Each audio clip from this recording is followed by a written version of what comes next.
Hello everyone. Today's story is Horse Cars, a school by the lake. Authors Sudeshna Shome Ghosh, Tilottama Shome, illustrator Shivam Chaudhary, publisher Pratham Books, and level 4 story. So let's get started. Would you like to go on a secret trail? You will find a lake, a mosque, some tombs, a garden, and a very old school. Where will you find all this? At Horse Cars, in the capital city of India, Delhi. Yes, you are right. Scattered around the modern mega city of Delhi are the cities of its past. Some of these are Kila Rai Pithora, Mehrauli, Siri, Tughlaqabad, Firozabad, Dinpana, and Shahjahanabad. If you look carefully, many neighborhoods stand on the ruins of a fort, a palace, or a tomb. Siri was Delhi's second fort city, built by a king called Alauddin Khilji. Horse Cars was close to Siri.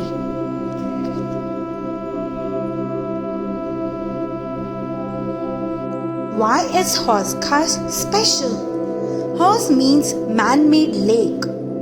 Cars means it was special. Horse Cars was built in 1295 by Alauddin Khilji to store rainwater for the residents of Siri. After Khilji, the tank lay neglected till in 1352 another king took over Delhi, Firoz Shah Tughlaq. Firoz Shah Tughlaq loved to build new things and restore old structures. He built hospitals, inns, canals, bridges, and palaces. He had horse cars cleaned and filled with water again. Firoz Shah also built schools. These schools were called madrasas. He built one at Horse Cars. What do you think schools looked like 700 years ago? Did they look like the schools you study in? Firoz Shah was called the Architect King. He ruled from the fort city of Firozabad. So this was about Firoz Shah Tughlaq.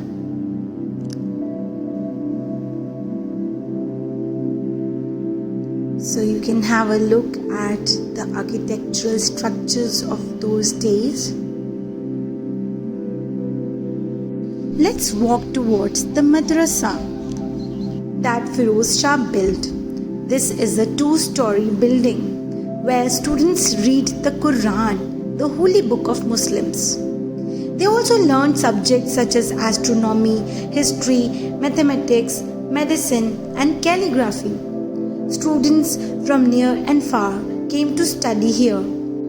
Maulana Jalaluddin Rumi, the famous Sufi poet, taught here.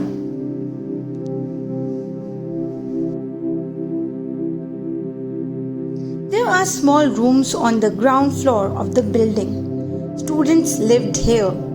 You can still see the shelves where they kept their books and other belongings.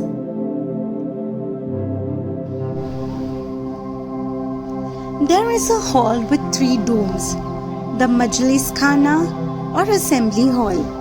Classes were held here. The Horse Cars Madrasa is a symbol of Tughlaqi architecture. The doorways, which are stone columns topped by an arc, are an example of this.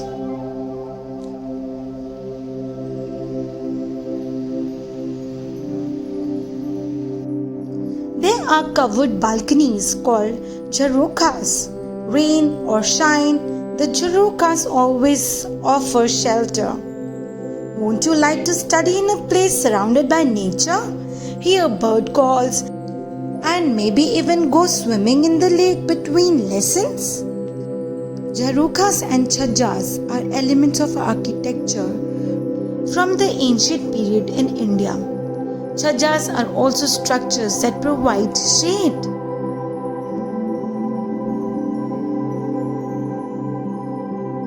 Besides the school, Hauz Khas is special because of the tombs it houses. Let's head to the tomb of Firoz Shah Tughlaq. It's a large chamber with a dome. He had it built before he died. The walls of the tomb are made of limestone plaster. There are black patches on the walls. This is fungus that has formed with damp and neglect. Firoz Shah paid a lot of attention to older styles of art and architecture and used them in his own buildings.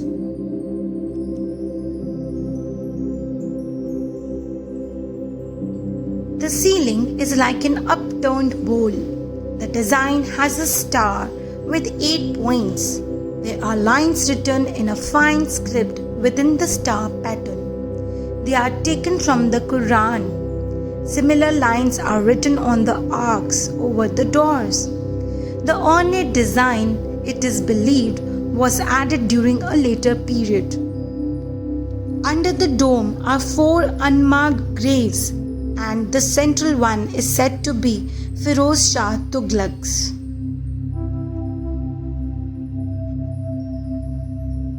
Can you spot the hidden passageways? Yes, the tomb has 2 doorways, 2 passages that lead into the classrooms next door. The passages are at right angles, and anyone entering from the classroom cannot see who is on the other side.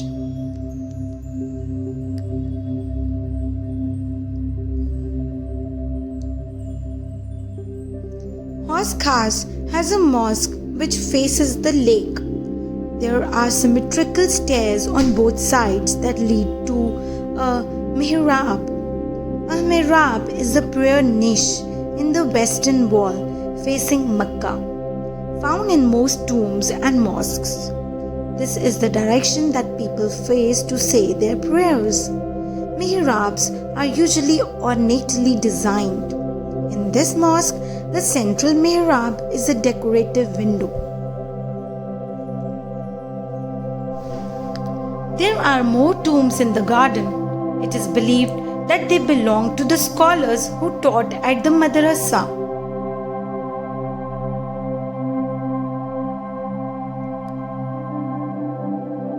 Are you wondering what happened to Hauz Khas after Firoz Shah Tughlaq? In 1398, Taimur, a Central Asian conqueror, attacked Delhi.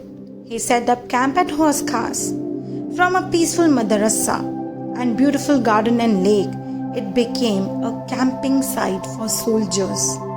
Taimur wrote, "The tank is filled by the rains of the rainy season, and it supplies the people of the city with water throughout the year."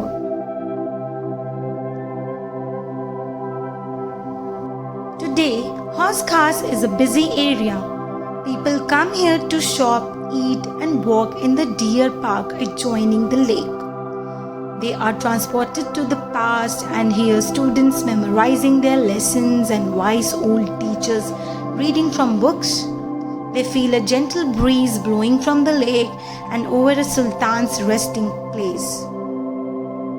At Hauz Khas, ancient tales are all around.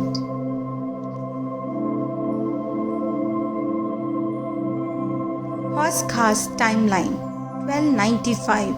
A reservoir was built by Alauddin Khilji for the city of Siri. For almost 50 years, the reservoir was not in use. 1320. The first Tughlaq king, Ghiyasuddin Tughlaq, fought a battle with Khusrau Khan somewhere around Hauz Khas. Ghiyasuddin won. 1352. Firoz Shah Tughlaq, the third Tughlaq king, built a madrasa and restored the reservoir. 1398, Taimur invaded Delhi and set up camp at the Hauz Khas madrasa. The madrasa was abandoned after that.